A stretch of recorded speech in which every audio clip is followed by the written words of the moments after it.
வாசிக்கும்படியாக தெரிந்து கொள்ளப்பட்ட திருமறை பாடம். அது பரிசுத்த லூக்கா எழுதின நற்செய்தி நூல் 22ஆம் அதிகாரம் 54ஆம் வசனம் முதல் 62வது வசனம் வரையுள்ள ஆண்டுடைய வார்த்தைகளை கவனமாக கேளுங்கள். லூக்கா 22:54 முதல் 62 வசனங்கள் வரை. அவர்கள் அவரை பிடித்த பின்பு பிரதான ஆசாரியனுடைய வீட்டில் கொண்டு போய் விட்டார்கள். பேதுருவும் தூரத்தில் பின் சென்றான். அவர்கள் முற்றத்தின் நடுவிலே நெருப்பை மூட்டி அதை சுற்றி உட்கார்ந்திருந்த போது பேதுருவும் அவர்கள் நடுவிலே உட்கார்ந்தான். அப்பொழுது ஒரு வேலைக்காரி அவனை நெருப்பண்டையிலே உட்கார்ந்திருக்கிறதை கண்டு அவனை உற்று பார்த்து, இவனும் அவனோடு இருந்தான் என்றாள். அதற்கு அவன், ஸ்திரீயே, அவனை அறியேன் என்று மறுதளித்தான். சற்று நேரத்திற்கு பின்பு வேறொருவன் அவனை கண்டு, நீயும் அவர்களில் ஒருவன் என்றான். அதற்கு பேதுரு, மனுஷனே, நான் அல்ல என்றான். ஏறக்குறைய 1 மணி நேரத்திற்கு பின்பு வேறொருவன் அவனை பார்த்து, மெய்யாகவே இவனும் அவனோடு இருந்தான், இவன் கலிலேயன் தான் என்று சாதித்தான். அதற்கு பேதுரு, மனுஷனே, நீ சொல்லுகிறதை அறியேன் என்றான். அவன் இப்படி சொன்னவுடனே சேவல் கூவிற்று. அப்பொழுது கர்த்தர் திரும்பி பேதுருவை நோக்கி பார்த்தார். சேவல் கூவுவதற்கு முன்னே நீ என்னை 3 தரம் மறுதலிப்பாய் என்று கர்த்தர் தன்னிடத்தில் சொன்ன வசனத்தை உடனே பேதுரு நினைவு கூர்ந்து வெளியே போய் மன கசந்து அழுதான் என்றார் என்பதே வாசிக்கும்படியாக குறிக்கப்பட்ட திருமறை பகுதி. வாசித்தாயிற்று. தேவன் கிறிஸ்துவே உமக்கே மகிமை உண்டாவதாக. ஆமென்.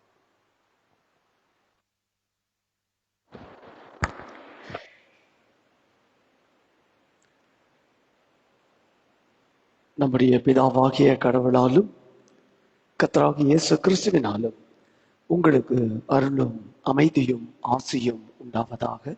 ஆமென். ஜெபம் செய்வோம். கிருபையின் ஆண்டவரே, மீண்டும் ஒரு புதிய நாளின் காலை வேளையில் உம்முடைய வார்த்தைகளுக்காக வாஞ்சையாய் காத்திருக்கிறோம். கர்த்தர் எங்களோடு கூட பேச போகிறீர் என்கிற தாகத்தோடும் வாஞ்சையோடும் நம்பிக்கையோடும் உம்முடைய அன்பின் முகத்தை நோக்கி பார்க்கிறோம். கர்த்தர் பேச நாங்கள் கேட்க அருள் தாரும். இயேசுவின் நாமத்தில் பிதாவே, ஆமென். அன்புக்குரிய சகோதர சகோதரிகளே, ஆண்டவரும் அருமை இரட்சகருமாகிய இயேசு கிறிஸ்துவின் ஒப்பற்ற திருப்பெயரால் இந்த புதிய நாளின் காலை வேளையில் காலைதோறும் புதிது தியான வேளைக்கு உங்கள் அனைவரையும் அன்போடு கூட வாழ்த்துதல் சொல்லி வரவேற்றுக் கொள்கிறேன். நேற்று முதல் சிலுவையை பற்றிய சிந்தனைகளை நாம் கற்றுக்கொண்டு வருகிறோம். நேற்று காலையில் டுவர்ட்ஸ் த கிராஸ், சிலுவையை நோக்கி என்ற தலைப்பில் என்னை பின்பற்ற விரும்பினால் உன்னை நீ வெறுத்து உன் சிலுவை எடுத்துக்கொண்டு என்னை பின்பற்றி வா என்று ஆண்டவர் செல்வம் படைத்த வாலிபனிடத்தில் அவர் கூறுவதை 3 நற்செய்தி நூல்களையும் தொடர்புபடுத்தி நாம் கற்றுக்கொண்டோம். சிலுவையை நோக்கி வந்த அந்த வாலிபன் ஆண்டவர் கொடுத்த வார்த்தைகளின் ஆழத்தை புரிந்து கொள்ளாமல் தன்னையும் தனக்குரியவைகளையும் இழக்க மனதில்லாமல் கிறிஸ்துவை இழந்தவனாய் தன் வீட்டிற்கு துக்கமுகத்தோடு மிகுந்த துக்கத்தோடு போனான் என்று சொல்லி நேற்றைய தினத்தில் நாம் கற்றுக்கொண்டோம். இன்றைக்கு 2வது ஒரு அனுபவத்தை நாம் கற்றுக்கொள்ள போகிறோம். அவே ஃப்ரம் த கிராஸ், சிலுவைக்கு விலகி அல்லது சிலுவையை விட்டு விலகி, அவே ஃப்ரம் த கிராஸ். பேதுருவின் வாழ்விலிருந்து பேதுரு எப்படி சிலுவையை விட்டு விலகி தன்னுடைய அழைப்பை இழந்து போனார் என்பதை இந்த காலை வேளையில நாம் கற்றுக்கொள்ள போகிறோம். நம்முடைய வாழ்க்கையிலும் சரி, அல்லது இந்த உலகத்தில் வாழ்கிற எல்லாருடைய வாழ்க்கையிலும் சரி, நாம் தெரிந்தெடுக்கிற ஒரு புதிய பாதையில் அந்த பயணம் எப்படி இருக்கும் என்பதை அந்த பாதையில பயணம் செய்ய செய்ய செய்யத்தான் நம்ம என்ன செய்வோம்? அறிந்து கொள்ளுவோம், புரிந்து கொள்ளுவோம். அதிலே இருக்கிற கடின பாடுகளை அட்ஜஸ்ட் பண்ணுவதற்கு, சமாளித்துக் கொள்வதற்கு, அதோடு இணைந்து இசைந்து போவதற்கு, அல்லது அதனை மேற்கொள்வதற்கு நம்ம என்ன செய்வோம்? கற்றுக்கொள்ளுவோம். அதுதான் வாழ்க்கை பயணம் என்பது. அதுதான். ஒருவேளை சின்ன குழந்தைகளை ஃபர்ஸ்ட் டைம் ஸ்கூல்ல கொண்டு போய் பிள்ளைகளை விடும்போது அந்த பிள்ளைகளுடைய மனநிலையும் பெற்றோருடைய மனநிலையும் நம்ம எல்லாரும் நன்றாக அறிவோம். எல்லாருக்கும் தெரியும். வீட்டிலேயே ஒரு 4 வருஷம், 4 வயது வரையில வீட்டிலேயே இருந்துட்டு முதல் முறை ப்ரீகேஜியோ எல்கேஜியோ கொண்டு போய் ஸ்கூல்ல பிள்ளைகளை விடும்போது எல்லா பிள்ளைகளுமே ஸ்கூலுக்கு எப்படி போக மாட்டாங்க? சந்தோஷமா போக மாட்டாங்க. அந்த ஸ்கூலுக்கு போகணும் அப்படின்னு சொல்லி இந்த ஸ்கூல் எல்லாம் காட்டி புது dress, school bag, water can, tiffin box, அப்புறம் ஈட்டபிளுக்கு போடுற பாக்ஸு, அப்புறம் அந்த பேகுடைய அழகு, ஷூ, இதெல்லாம் வாங்கி கொடுக்கும்போது அந்த பிள்ளைக்கு ரொம்ப சந்தோஷமா இருக்கும். எப்படா ஸ்கூலுக்கு போறோம், எப்படா ஸ்கூலுக்கு போறோன்ற மாதிரி இருக்கும். ஆனா அந்த ஃபர்ஸ்ட் டே ஸ்கூல்ல கொண்டு போய் அந்த காம்பவுண்ட்ல விட்டுட்டு அந்த பிள்ளைக்கு யாரையுமே தெரியாது. உள்ள போயிட்டு அடுத்த நிமிஷம் என்ன செய்யும்? திரும்ப ஓடி வந்து அந்த கேட்டை பிடிச்சிட்டு என்ன செய்யும்? கத்தும், அழுகும். அம்மா நான் கூடவே வந்துடுறேன், நான் இங்க இருக்க மாட்டேன், கூட்டிட்டு போயிரு. இல்லையா? இது எல்லாரும் நம்ம அனுபவிச்சிருப்போம். ஆனால் அதே பிள்ளை ஸ்கூலுக்கு போக பழக பழக பழக அந்த பாதை அந்த பிள்ளைக்கு என்ன ஆயிரும்? பழகிரும். அதன் பிறகு என்ன செய்யும்? ஸ்கூலுக்கு போறத விருப்பமாக பிள்ளைகள் என்ன செய்வாங்க? போக ஆரம்பிப்பாங்க. இடையில ஒரு லாங் லீவ் வந்துருச்சுன்னு வச்சுக்கோங்க.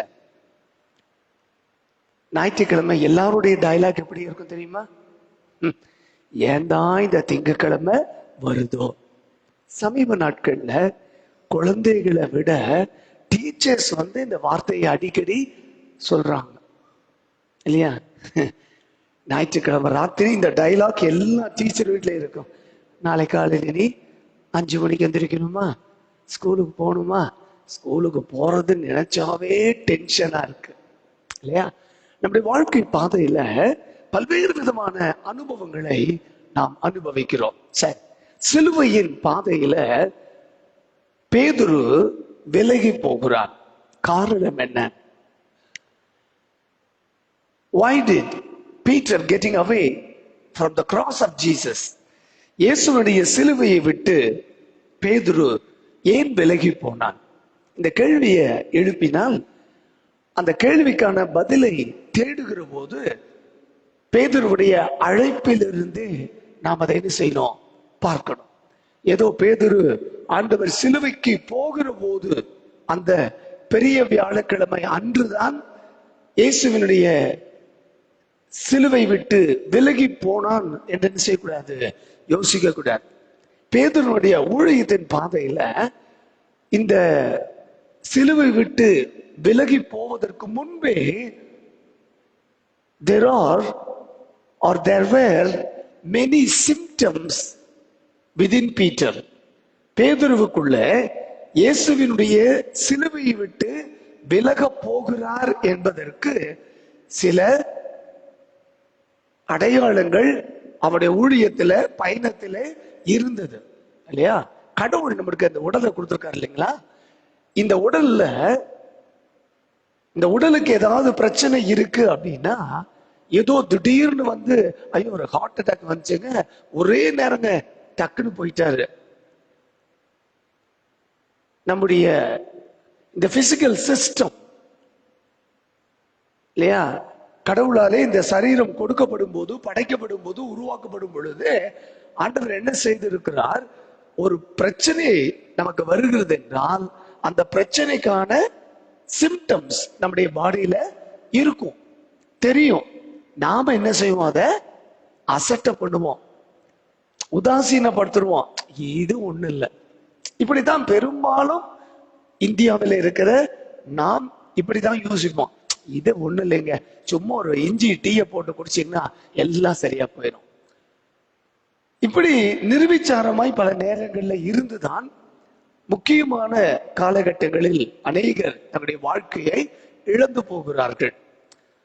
ஆக இந்த உடம்பு எப்பொழுதுமே, அந்த உடலுக்கு ஒரு பிரச்சனை வருகிறது என்றால் அதற்குரிய சில அடையாளங்களை இந்த உடல் என்ன செய்யும்?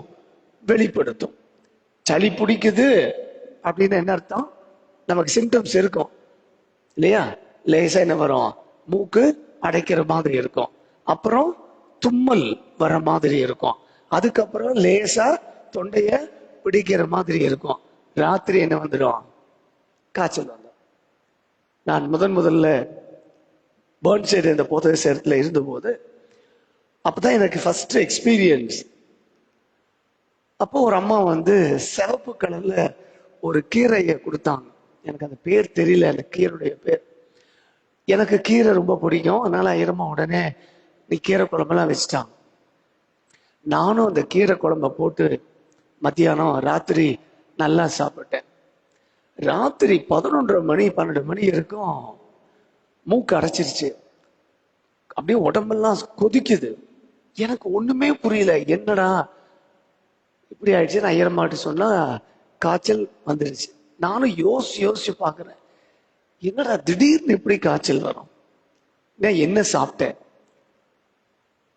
அப்புறம் அடுத்த நாள் காலையில சபையார் ஒரு அம்மா வந்தாங்க. சொன்னேன், ஏம்மா இந்த மாதிரி ஐயருக்கு காய்ச்சல திடீர்னு வந்துருச்சு. திடீர்னு எல்லாம் வந்திருக்காதுமா, என்ன சாப்பிட்டீங்க நைட்டு?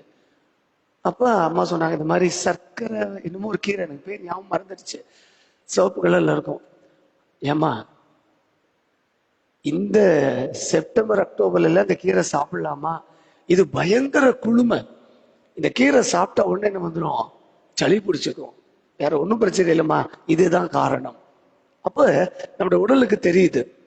சரி, பேதுருவின் வாழ்க்கையில பெரிய வியாழக்கிழமை அன்றைக்குத்தான் பேதுரு ஆண்டவரை விட்டு விலகி போவதற்கு, ஆண்டவருடைய சிலுவை விட்டு விலகி போவதற்கு முற்பட்டார் என்பது அல்ல. அதற்கு முன்பதாகவே there were some symptoms that Peter is going through. Denial Jesus, இயேசுவை மறுதலிக்க போகிறார் என்றும் இயேசுவை விட்டு விலகி போகிறார் என்றும் சில சிம்டம்ஸ், வெளிப்பாடுகள் இருந்தது. வசனத்தை சொல்றேன், வீட்டுல போய் உட்கார்ந்து வாசித்து பாருங்க.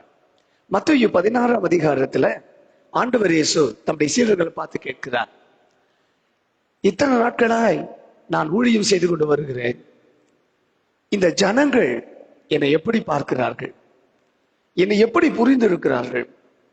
சீடர்கள் பதில் சொல்றாங்க, ஐயா சிலர் உங்களை எலியா என்று சொல்லுகிறார்கள், சிலர் உங்களை யோவான் ஸ்நானகன் என்று சொல்லுகிறார்கள், சிலர் உங்களை தீர்க்கதரிசிகளில் ஒருவர் என்று சொல்லுகிறார்கள். அடுத்த கேள்வி ஆண்டவர் கேட்கிறார், நீங்கள் என்னை யார் என்று சொல்லுகிறீர்கள்?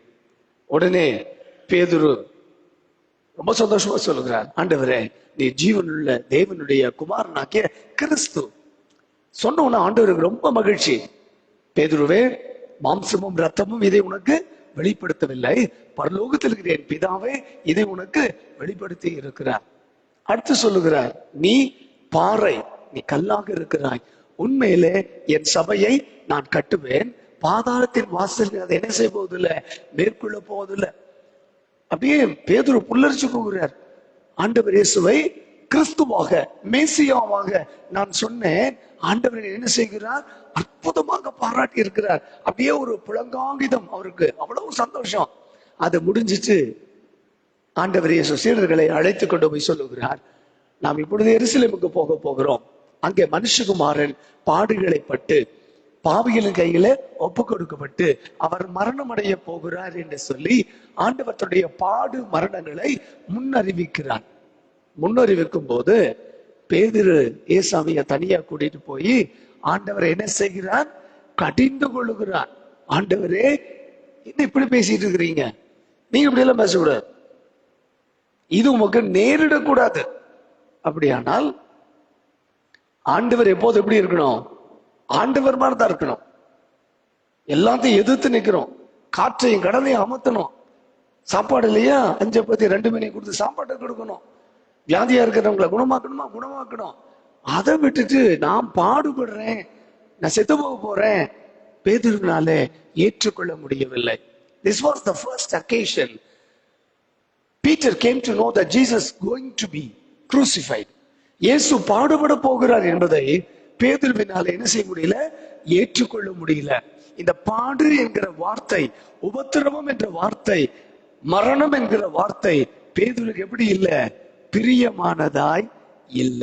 That was the first occasion. அதுதான் முதல் சிம்டம்ஸ். இரண்டாவது, அதே அதிகாரம் 16ஆம் அதிகாரத்தை பின்பகுதியை நீங்க வாசித்து பார்த்தால், வாட் இஸ் டிசைபிள்ஷிப், சீடத்துவம் என்றால் என்ன என்பதை தம்முடைய சீடர்களுக்கு ஆண்டவர் கற்றுக் கொடுக்கிறார். மத்தேயு நற்செய்தி நூல் 16ஆம் அதிகாரத்தில் சீடத்துவத்தை குறித்த செய்தியை ஆண்டவர் சொல்லிக் கொண்டிருக்கும் போது 24வது வசனத்துல, அப்பொழுது இயேசு தம்முடைய சீடர்களை நோக்கி, ஒருவன் என்னை பின்பற்ற விரும்பினால் அவன் தன்னைத்தான் வெறுத்து தன் சிலுவை எடுத்துக்கொண்டு என்னை பின்பற்ற கடவன். ஆண்டவர் சொல்லுகிறார், நீ என்னை பின்பற்றணும்னு நினைச்சேன்னா உனக்கு என்ன இருக்கு? சிலுவை இருக்கு. இயேசுவுக்கு மட்டும் சிலுவை இல்ல, யாருக்கு சிலுவை இருக்கு? உனக்கும் சிலுவை இருக்கிறது. இன்னொரு நற்செய்தியாளன் இதே பகுதியில் சொல்லுகிற போது, குறிப்பாக மார்க்கு நற்செய்தி நூல் 10ஆம் அதிகாரத்தை நாம் திருப்பிக் கொண்டால் இதே செய்தியை மார்க்கு 10ல நாம் வாசிக்கலாம். 28வது வசனம், மார்க்கு 10:28. அப்பொழுது பேதுரு அவரை நோக்கி, இதோ நாங்கள் எல்லாவற்றையும் விட்டு உம்மை பின்பற்றினோமே. புலம்புறார், என்னுடைய படகு, என் வலை, என் வீடு வாசல் எல்லாத்தையும் விட்டுட்டு உங்க பின்னாடி வந்தமே, எனக்கு என்ன கிடைக்கும்? கேள்வி. ஆண்டவர் சொல்லுகிறார், ஒருவன் என்னை பின்பற்ற விரும்பினால் அவன் தன்னைத்தான் வெறுத்து தன் சிலுவையை எடுத்துக்கொண்டு என்னை பின்பற்ற கடவன். நீ என்னை பின்பற்றணும்னா எனக்கும் ஒரு சிலுவை இருக்கு, உனக்கும் ஒரு சிலுவை இருக்கிறது. பேதுருக்கு ஒரே ஆதங்கம், எல்லாம் அது கிடைக்கும் இது கிடைக்கும்னு சொல்றாங்க. அட, எனக்கு என்ன கிடைக்கும்? நாங்க எல்லாத்தையும் விட்டுட்டு வந்தோமே, எங்களுக்கு என்ன கிடைக்கும்? அதுக்கு பதில் பின்னாடி ஆண்டவர் அழகாக சொல்லுகிறார். அந்த பதிலில் சொல்லப்பட்டிருக்கிற அழுத்தம் என்னவென்றால், எல்லாம் உனக்கு கிடைக்கப்படும், ஆனா provided if you bear the cross. உனக்காக பெரிய ஒரு ஆசீர்வாதத்தை நான் வைத்திருக்கிறேன், ஆனால் அந்த ஆசீர்வாதத்தை பெற்றுக்கொள்ள வேண்டுமேயானால் you have to come across through the cross. சிலுவையின் வழியாகத்தான் என்ன செய்யணும்? வர வேண்டும். சிலுவை இல்லாமல் உனக்கு என்ன இல்ல? மேன்மை இல்ல. சிலுவை இல்லாமல் உனக்கு ஆசீர்வாதம் இல்ல. சிலுவை இல்லாம உனக்கு கிருபைகள் கிடையாது. this was the second occasion. மூன்றாவது, அதை தொடர்ந்து மத்தேயு 17ஆம் அதிகாரத்துல பேதுரு, யாக்கோபு, யோவான் 3 பேரையும் ஆண்டவர் அழைத்து கொண்டு மறுரூப மலை என்று அழைக்கப்படுகிற அந்த மலையில ஆண்டவர் போகிறார். இயேசு பாடுபடுகிற நாட்களுக்கு முன்பதாக இந்த நிகழ்ச்சி நடைபெறுகிறது. மத்தேயு 17ஆம் அதிகாரத்துல இந்த சம்பவத்தை நாம் பார்க்கலாம். அங்கே போய் தனித்திருக்கிறார். அப்படி தனித்திருக்கும் போது ஆண்டவர் அவர்களுக்கு முன்பதாக மகிமைப்படுகிறார் அல்லது மறு உருவை பெற்றுக் கொள்ளுகிறார். அவர் முகம் சூரியனை போல பிரகாசித்தது, அவர் வஸ்திரம் வெளிச்சத்தை போல வெண்மையாயிற்று. அப்பொழுது மோசேயும் எலியாவும் அவரோட பேசுகிறவர்களாக அவர்களுக்கு காணப்பட்டார்கள். It was an extraordinary vision or experience for Peter, John and James. 3 பேருக்கும் ஒரு அசாதாரணமான ஒரு அனுபவத்தை இந்த மறுரூப மலையில ஆண்டவர் காட்டுகிறார். அவருடைய கண்களுக்கு முன்பதாக ஆண்டவருடைய முகம் அவ்வளவு பிரகாசமாய் இருக்கிறது. எப்படி மோசே மலையிலிருந்து இறங்கி வருகிற போது, 40 நாட்கள் கடவுளுடைய பிரசன்னத்திலிருந்து வருகிற போது அவருடைய முகம் பிரகாசம் அடைந்தது. அவருடைய முகத்தை காணக்கூடாமல் அவங்களே சொல்றாங்க, உங்க முகத்தை என்ன செய்யுங்க, மூடிக்குங்க. எங்களால் உங்க முகத்தின் பிரகாசத்தை பார்க்க முடியவில்லை. அப்படி ஒரு பிரகாசத்தை இந்த 3 பேரும் பார்க்கிறார்கள். அதோடு கூட மோசேயும் எலியாவும் ஆண்டவரோடு கூட உரையாடுவதை அவர்கள் காணுகிறார்கள். இப்படி ஒரு அசாதாரணமான ஒரு அனுபவத்தை பெற்றுக்கொண்ட உடனே பேதுரு ஆண்டவரத்தை சொல்லுகிறான், ஆண்டவரே ஒரு காரியம் பண்ணலாம் சாமி, இங்க செட்டில் ஆயிடுவோம், எல்லாம் வசதியா இருக்கு. உங்களுக்கு ஒரு கூடாரம், மோசேக்கு ஒரு கூடாரம், எலியாவுக்கு ஒரு கூடாரம், நமக்கு ஒரு கூடாரம் போட்டு என்ன செஞ்சிருவோம், let us settle down here. எதுக்கு கீழே போவானே, அத்தனை பிரச்சனைகளை சந்திப்பானே, போன உடனே எவனாவது உபத்திரத்துக்குனே ஒரு ஆள் இருப்பான். நம்ம என்னதான் நன்மை பண்ணாலும், நான் என்னதான் பாடுபட்டாலும், நாம் என்னையா செஞ்ச என்று கேட்கிற ஒரு கூட்டம் இருக்கும். நன்மைகளை பெற்றுக்கொண்டவர்களே திரும்ப நம்ம என்ன செய்வாங்க, முதுகுல குத்துகிற வேலைகளை செய்வார்கள், வார்த்தையினாலே காயப்படுத்துகிற வேலையை செய்வாங்க. இது வேற யாராவது செஞ்ச பரவாயில்ல, பெரும்பாலும் யார்தான் செய்வாங்க, கூடவே இருக்கிறவங்க தான் இந்த வேலையை நல்லா செய்வாங்க. அதுதான் உலகத்தினுடைய இயல்பு. எங்களுக்கெல்லாம் பார்த்து பார்த்து பார்த்து சலிச்சு போய் இவன் இப்படித்தான் விடு இல்லையா. ஆண்டவர் என்ன செய்கிறார், பேதுரு சொல்லுவதை கேட்டுக்கொண்டே இருக்கிறார். கேட்டுக்கொண்டு அவருக்கு பதில் ஒன்றும் சொல்லவில்லை. 12வது வசனத்துக்கு வந்தீங்கன்னா அந்த பகுதியில ஆண்டவர் சொல்லுகிறார், ஆனாலும் எலியா வந்தாயிற்று உங்களுக்கு சொல்லுகிறேன், அவனை அறியாமல் தங்கள் இஷ்டப்படி அவனுக்கு செய்தார்கள், இவ்விதமாய் மனுஷகுமாரனும் அவர்களால் பாடுபடுவார் என்றார். 3வது முறை ஆண்டவர் பேதுருவிடத்துல சொல்லுகிறார், எலியாவுக்கு துன்பம் வந்துச்சு, மோசேக்கு துன்பம் வந்துச்சு, அதே போல மனுஷகுமாரனும் என்ன செய்யப்பட போகிறார், பாடுகளை அனுபவிக்க போகிறார். இது பேதுருக்கு என்ன இல்ல, பிரியமே இல்லை. பேசாம இங்கேயே இருந்துட்டா, செட்டில் ஆயிட்டா, ஒரு பிரச்சனையுமே இல்லையே. அந்த நாட்கள்ல பெரிய பெரிய கன்வென்ஷன்ஸ் நடக்கும், கேம்ப்ஸ் நடக்கும், குறிப்பா மிஷனரி முகாம்கள் நடக்கும். பெத்தேலில் FMBB உடைய பெத்தேல் முகாம் இருக்கும், கோவையில IEM உடைய முகாம் நடக்கும். அந்த 3 நாட்கள் அந்த முகாமுக்கு போனவங்களுக்கு தெரியும். FMBல பேட்ரிக் ஜாஷுவா ஐயா, சாம் கமலேசன் ஐயா, அப்படி கர்த்தருடைய ஊழியக்காரர்கள், அப்படியே வல்லமையான ஊழியம் நடக்கும். அந்த 3 நாட்கள் ஊழியம் வரும்போது ஒரு மாதிரி பவர்ஃபுல், அப்படியே ஃபில்டப் ஆகி எல்லாரும் வெளியில வருவாங்க. வெளியில போகும்போது எப்படி யோசனை இருக்கும், இதுக்குடா வீட்டுக்கு போறோம், பேசாம இங்கேயே என்ன செய்யலாம், இருந்துக்கலாமே என்று ஒரு தோணும். ஆனால் அதற்காக நம்ம என்ன செய்யப்படல, அழைக்கப்படல. பாடுகள் உண்டு, உபத்திரவங்கள் உண்டு, கஷ்டங்கள் உண்டு, வேதனைகள் உண்டு. அவைகளின் மத்தியில கர்த்தருடைய மீட்பின் செயல்பாடுகளை செய்வதற்காக நம்ம என்ன செய்யப்பட்டிருக்கிறோம், அழைக்கப்பட்டிருக்கிறோம். மலையிலிருந்து கீழே இறங்குறாங்க, இறங்கணும்னே ஒரு பிரச்சனை. யார் மேல பிரச்சனை, சீஷர்கள் மேல பிரச்சனை. ஒரு அப்பா வந்து சொல்றாரு, என் பையன் ரொம்ப வருஷமா பிரச்சனை இருக்கானுங்க, உங்க சீஷர்கிட்ட வந்து நான் சொன்னேன், அவங்களால என்ன செய்ய முடியல, குணப்படுத்தவே முடியல, போட்டு கொடுத்துட்டாங்க. ஆண்டவர் கோபம் வந்துருச்சு. மந்த இருதயம் உள்ளவர்களே, மந்த புத்தி உள்ளவங்களே, அற்ப விசுவாசிகளே, நீ எத்தனை நாளைக்கு தான் கூடவே இருப்பேன் என்று சொல்லி சீடரை கடிந்து கொண்டு அந்த வாலிபனை ஆண்டவர் குணப்படுத்துகிறார். ஆக இப்பொழுதும் பேதுருவுக்குள் என்ன இருக்கு, என்னடா இது, பேசாம மேலேயே செட்டிலா இருந்தா நல்லா இருந்திருக்குமே, கீழே வந்து தேவையில்லாத பிரச்சனைகள்ல மாட்டிட்டு இருக்கிறோமே. அடுத்து பாடுபடுகிற அந்த நாளில ஆண்டவர் மறுபடியும் இந்த 3 பேரையும் கூட்டிக் கொண்டு கெத்செமனே தோட்டத்துக்கு ஆண்டவர் போகிறார். எதுக்கு போறாருன்னு தெரியல, ஒண்ணுமே சொல்லல, வாங்க போவோன்னு கூட்டிட்டு போயிட்டார். அந்த கெத்செமனே தோட்டத்துக்கு போனது பிறகு சொல்லுகிறார், என் இருதயம் எப்படி இருக்கு, வியாகுலத்தினாலே நிறைந்திருக்கிறது, அப்படியே வேதனையில இருக்கிறேன் நான். ஆகையினால என் கூட என்ன செய்யுங்க, ஜெபம் பண்ணுங்க, கைண்ட்லி சப்போர்ட் மீ பிரேயர்.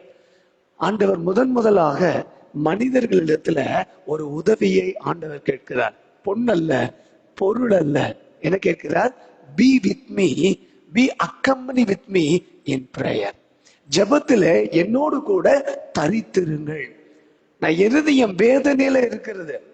பேதுருவுக்கும் யோவானுக்கும் யாக்கோபுக்கும் இயேசு சொல்லுகிறது என்ன செய்ய முடியல, புரிந்து கொள்ள முடியல. எப்படி இருக்கு? அவருடைய கண்கள் நித்திரை மயக்கமாய் இருக்கு. தூக்கமா வருது இல்லையா? தூங்கிட்டே இருக்கிறாங்க. சற்று அப்புறம் போய் ஆண்டவர் ஜெபித்து திரும்ப வருகிறார். இவங்க தூங்கிட்டு தான் இருக்கிறாங்க. ஆண்டவர் கேட்கிறார், பேதுருவே, 1 மணி நேரமாவது எனக்காக நீ விழித்திருக்க முடியாதா? 1 மணி நேரம், 1 hour இல்ல. அவனுக்கு என்ன சொல்ல முடியல, பதிலே சொல்ல முடியல. அவனுடைய கண்கள் நித்திரை மயக்கமாய் இருந்துச்சு. அப்புறம் ஆண்டவர் சொல்லுகிறார், தூங்குனது போதும், எந்திரிங்க, காட்டி கொடுக்கிறவன் செய்தாரு, வந்து விட்டார். இந்த பின்னணியத்திலே இருந்துதான் பேதுருவுடைய மறுதலிப்பை நாம் புரிந்து கொள்ள வேண்டும். ஏதோ டக்குன்னு சொல்லிட்டாரு, இல்லவே இல்லை. இது ஆரம்பத்திலிருந்தே சிலுவை என்பது பேதுருவினாலே விரும்பப்படாத ஒன்று. கிறிஸ்துவின் சிலுவை இயேசுவுக்கு நேரக்கூடாது என்று எதிர்பார்த்த ஒரு விஷயம்தான் பேதுருவுக்குள்ளே இருந்தது. இயேசுவுக்கும் சிலுவை கூடாது, எனக்கும் சிலுவை கூடாது. ஆகவே இந்த சிலுவை என்பதை நான் என்ன செய்ய முடியாது, ஏற்றுக்கொள்ள முடியாது. I will not accept the cross. I will not accept the suffering of the cross. சிலுவையின் நிமித்தம் வருகிற துன்பம், வேதனை, கண்ணீர், பாடு, உபத்திரவம் எனக்கு வேண்டாம். I do not want the sufferings of the cross. இதுதான் பேதுருவுடைய நிலைமை. இந்த எண்ண ஓட்டத்திலே தான் பேதுரு இயேசுவுக்கு பின்னாக என்ன செய்றாரு, போய்கொண்டே இருக்கிறார். கடைசியாக ஆண்டவர் சொல்லுகிறார், 4 நற்செய்தியாளர்கள் அதை சொல்லுகிறார்கள். ஆண்டவர் சொல்லுகிறார், பேதுருவே, நீ ஸ்திரப்பட்ட பின்பு சகோதரர்களை என்ன செய், குணப்படுத்து. நீ முதல்ல என்ன செய்யணும், ஸ்திரப்படணும். அப்புறம் சகோதரர்களை என்ன செய்யலாம், குணப்படுத்தலாம். அப்ப பேதுரு சொல்லுவார், சாவிலும் காவலிலும் உன்னை என்ன செய்வேன், பின்பற்றுவேன். அப்படியே துடிச்சு போய் சொல்றாரு, இல்ல சாமி, காவல் வந்தாலும் சரி, சாவு வந்தாலும் சரி, உங்களை விட்டு நான் போக மாட்டேன். ஆண்டவர் சொல்லுகிறார், பேதுருவை, இன்றைக்கு சேவல் 2 தரம் கூவும் முன்னே நீ 3 முறை என்னை மறுதலிப்பாய். அப்பவும் பேதுருவுடைய அர்த்தம் புரியல. காட்டி கொடுக்கப்படுகிறார், சிறைபிடிக்கப்படுகிறார், விசாரணைக்காக ஆண்டவர் இயேசு கொண்டு போகப்படுகிறார். சீடர்கள் எல்லாரும் என்ன செய்தாங்க, ஓடி போயிட்டாங்க, சிதறடிக்கப்பட்டார்கள். பேதுரு எங்கே இருக்கிறார்? லூக்காவின் நற்செய்தி நூல் 22ஆம் அதிகாரம் 54வது வசனத்தின் கடைசி வார்த்தை படி சொல்லுகிறது, பேதுருவும் தூரத்திலே பின் சென்றார். எங்க போறாரு? தூரத்திலே பின் செல்லுகிறார். அழைப்பு வரும்போது இயேசுவோடு கூட நடந்து போன பேதுரு, இயேசுவின் சிலுவை காலத்தில், இயேசுவின் சிலுவை பாடுகளின் நேரத்தில் பேதுரு எங்கே நிற்கிறாரு? தூரத்துல நிற்கிறார். அப்படின்னு என்ன அர்த்தம்? He want to hide his identity. தன்னுடைய அடையாளத்தை மறைக்கணும். இயேசுவோடு கூட போன என்ன ஆயிரும், நானும் அவருடைய சீடன் என்பதை அறிந்து கொள்ளுவார்கள். அதனால வேண்டாம் வேண்டாம், என்ன செய்யலாம், தூரத்திலேயே நின்னுக்கலாம். இயேசுவுக்கு என்ன நடக்குதுங்கிறத மட்டும் என்ன செய்யலாம், பார்க்கலாம். அவ்வளவுதான். He didn't want to participate in the sufferings of Jesus. இயேசுவுடைய பாடுகளிலே பங்கேற்க வேண்டும் என்ற எண்ணம் பேதுருவுக்கு இல்ல. He want to be a mere spectator. What was going to happen for Jesus? இயேசுவுக்கு என்ன ஏற்பட போகிறது என்பதை காண்பது மட்டும்தான் அவனுடைய நோக்கம். ஒரு பார்வையாளனாக என்ன செய்கிறான், தன்னை பின்னோக்கி இழுத்துக் கொள்ளுகிறான். That was the backsliding in the life of Peter. பின்னாடி திரும்பிக்கிறான், தூரத்துல பின் செல்லுகிறான். இயேசு பிரதான ஆசாரியருடைய அரண்மனைக்குள்ளே போய்விட்டார். இப்ப பேதுரு எங்க இருக்கிறாரு? அந்த அரண்மனையினுடைய வாசல்ல இருக்கிறார். அங்க குளிர் காய்ச்சிட்டு இருக்கிறாங்க. இவரும் இந்த கூட்டத்தில் நினைச்சிட்டாரு, உட்கார்ந்துட்டார். இப்ப மறுபடியுமாக தன் அடையாளத்தை என்ன செய்கிறார், மறைக்கிறார். 3 முறை சொல்லப்படுகிறது. உன்னை நான் பார்த்திருக்கிறேன். அந்த பிள்ளை, அந்த அம்மா உற்று பார்த்து சொல்லுது, உன்னை எனக்கு தெரியும், நீ அவங்க கூட தானே இருந்த. ஐயோ இல்ல. அடுத்த ஒரு ஆள் சொல்றாரு, இவனும் கலிலேயன் தான், இவனை பார்த்திருக்கிறேன். 1 மணி நேரம் கழிச்சு ஒரு ஆள் வர்றார். பேதுரு அங்கேயே உட்கார்ந்து குளிர் காஞ்சி கொண்டிருக்கிறார், வெது வெதுப்பா உட்காந்துருக்காரு, அப்படியே கதகதப்புல உட்காந்துருக்காரு. அப்ப போய் அவனை பார்த்து சொல்லுகிறார், எனக்கு தெரியும் இவனும் அவங்களோட இருந்தவன் தான். 2வது முறை சேவல் கூவுவதற்கு முன்னே 3வது முறை பேதுரு சொல்லுகிறான், அவனை அறியேன் என்று சபிக்கவும் சத்தியம் பண்ணவும் தொடங்கினான். அப்பொழுது சேவல் 2வது முறை கூவிற்று. அப்பொழுதுதான் பேதுரு குத்தப்படுகிறான். பேதுரு 3வது முறை மறுதலிச்சோன்னா ஆண்டவர் திரும்பி பார்க்கிறார், பேதுரு ஆண்டவரை பார்க்கிறார். அந்த பார்வை ஒரு செய்தியை சொல்கிறது. பேதுரு குத்தப்பட்டவனாய் அந்த இடத்தை விட்டு வெளியே போகிறான், மனம் கசந்து அழுகிறான். இதோட சிலுவை காட்சியில பேதுரு என்ன செய்ய முடியல, பார்க்கல. நீங்க பார்க்கவே முடியாது, எங்க போனானே தெரியாது. பேதுரு சிலுவையை விட்டு விலகி போகிறார். I do not want the cross. I do not want to see the suffering of cross. இந்த சிலுவை எனக்கு வேண்டாம். இந்த கிறிஸ்துவின் சிலுவையின் வேதனைகளை நான் என்ன செய்ய மாட்டேன், பார்க்க மாட்டேன். ஒருவேளை if I'm going to identify myself with Jesus, இயேசுவோடு கூட என்னை நான் அடையாளப்படுத்திக் கொண்டால், there is a cross for me also. எனக்காகவும் ஒரு சிலுவை என்ன செய்யுது இருக்குது. I do not want that cross. அந்த சிலுவை எனக்கு தேவையில்லை. அந்த இடத்தை விட்டு பேதுரு என்ன செய்கிறார், விலகி போகிறார். அதுக்கு பிறகு பேதுரு எங்க பார்க்கல, உயிர்த்தெழுதலின் காட்சியிலே தான் பேதுருவை என்ன செய்கிறோம், பார்க்கிறோம். செய்தியினுடைய நிறைவுக்கு நான் வருகிறேன். உயிர்த்தெழுந்ததற்கு பிறகு மறுபடியும் ஒரு பேக் ஸ்லைடிங். என்ன சொல்றாரு, மீன் பிடிக்க போகிறேன், அவ்வளவுதான் சொல்லிட்டு படகு ஏறி போகிறாரு. கூடவே கொஞ்சம் பேர் சேர்ந்து நாங்களும் வருகிறோம் என்று போய்விடுகிறார்கள். அப்பவும் ஆண்டவர் என்ன செய்கிறார், பேதுருவை தேடி ஆண்டவர் வருகிறதாக பார்க்கிறோம். கடைசியாய் பேதுருடைய வாழ்க்கையில ஆண்டவரை ஏற்றுக்கொள்ளுகிறார், பரிசுத்த ஆவியின் கிருபையை பெற்றுக் கொள்ளுகிறார். வரலாற்றில ஒரு செய்தி உண்டு. ரோமாபுரியில கர்த்தருடைய ஊழியம் சிறப்பாக நடந்து திருச்சபைகள் எல்லாம் உருவாக்கப்பட்டதற்கு பிறகு நீரோ மன்னனின் நாட்களில் கிறிஸ்தவர்களுக்கு மிகப்பெரிய ஒரு துன்புறுத்தலின் காலம் வருகிறது. அதுதான் கிறிஸ்தவத்தினுடைய மிக மிக முக்கியமான துன்புறுத்தலின் காலம். அந்த துன்புறுத்தல் அதிகரிக்கிற போது பேதுரு என்ன செய்கிறார், ரோமாபுரியை விட்டு வெளியேற அவர் போகிறாராம். அப்படி போகிற போது ஒரு மலை மேல அவர் ஏறி போகிறார். அவென்டைன் ஹில் என்கிற ஒரு ரோமாபுரியில ஒரு மலையின் மேல அவர் ஏறி போகிறார். அப்படி ஏறி போகிற போது ஒரு தரிசனத்தை பேதுரு பார்க்கிறார். பேதுரு வெளியில போறாரு, இயேசு கிறிஸ்து ரோமாபுரிக்குள்ள அவர் போகிறார். உடனே பேதுரு கேட்கிறார், Lord where are you going? ஆண்டவரே எங்கே போகிறீர்? லத்தீன் மொழியில இந்த வார்த்தையை குவாடிஸ் என்று சொல்லுவார். QUOBADIS, குவாடிஸ் என்று சொல்லுவாங்க. ஜென்ஸுக்கு யாருக்காவது இந்த பேர் ஞாபகம் இருக்கா? குவாடிஸ். பேட்டால ஜென்ஸுக்கு ஒரு செருப்பு இருக்கு, இன்னைக்கும் இருக்குது. அந்த செருப்புக்கு பேரு குவாடிஸ் என்று பேர். அந்த வார்த்தை இந்த லத்தீன் வார்த்தையிலிருந்து வந்ததுதான். போதல், போகல் இல்லையா, நடத்தல் என்று சொல்லி அதற்கு பெயர். யோவானின் நற்செய்தி நூல் 13ஆம் அதிகாரத்தில் 36 முதல் 38 வசனத்துல ஆண்டவரை பார்த்து பேதுரு கேட்பார், quo vadis where are you going Lord? ஆண்டவரே எங்கே போகிறேன்? இந்த கேள்வி இப்பொழுது பேதுருவை பார்த்து ஆண்டவர் கேட்கிறார். பேதுரு ஆண்டவரை பார்த்து மறுபடியும் கேட்கிறார், வேர் ஆர் யூ கோயிங்? ஆண்டவர் கேட்கிறார், வேர் ஆர் யூ கோயிங்? ஆண்டவரை பார்த்து நீங்க எங்க ஆண்டவரை போறீங்க? பேதுரு கிட்ட ஆண்டவர் கேட்கிறார், நீ எங்கப்பா போற? பேதுருக்கு ஆண்டவர் பதில் சொல்லுகிறார், நான் மறுபடியும் 2ஆம் தரம் சிலுவையில அறையும்படியாய் ஒப்பு கொடுப்பதற்கு ரோமாபுரிக்கு போகிறேன். அன்று கல்வாரி மலைக்கு போனேன், இன்றைக்கு மறுபடியும் 2வது முறை அனுபவிப்பதற்காக சிலுவையை நோக்கி ரோமாபுரிக்கு போகிறேன்.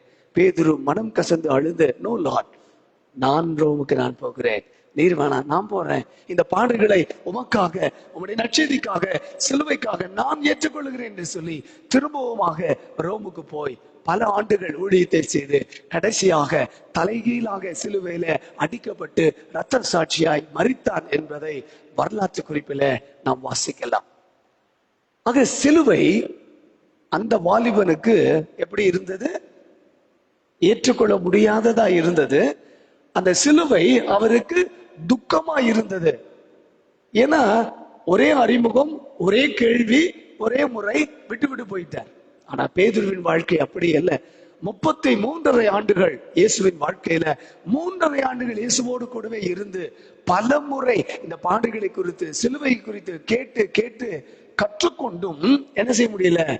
அதை ஏற்றுக்கொள்ள முடியல. அது அவனுக்கு பிரியமானதா இல்லை. ஆகையினால பேதுரு என்ன செய்கிறார்? சிலுவையை விட்டு விலகி போகிறார். பல நேரங்களில நம்முடைய விசுவாச வாழ்க்கையிலும் சிலுவை விட்டு விலகி போகிற அனுபவங்களை நாமும் சந்திக்கிறோம். I do not want this cross. இந்த சிலுவை எனக்கு தேவையில்லை. I want the blessings. I want the grace of God. I want the Lord to be with me. These are all our expectations. இதெல்லாம் நம்முடைய எதிர்பார்ப்புகள். ஆனால் சிலுவை மட்டும் எனக்கு தேவையில்லை. நாளை இன்னொரு சிலுவையின் அனுபவத்தோடு நாம் சந்திப்போம். ஆண்டவருடைய நிறைவான கிருபை நம்மை வழி நடத்தட்டும். கீர்த்தனையில 192வது கீர்த்தனை பாடல், என் சிலுவை எடுத்து இயேசுவே இக்கணம் பின்னே வாரேன்.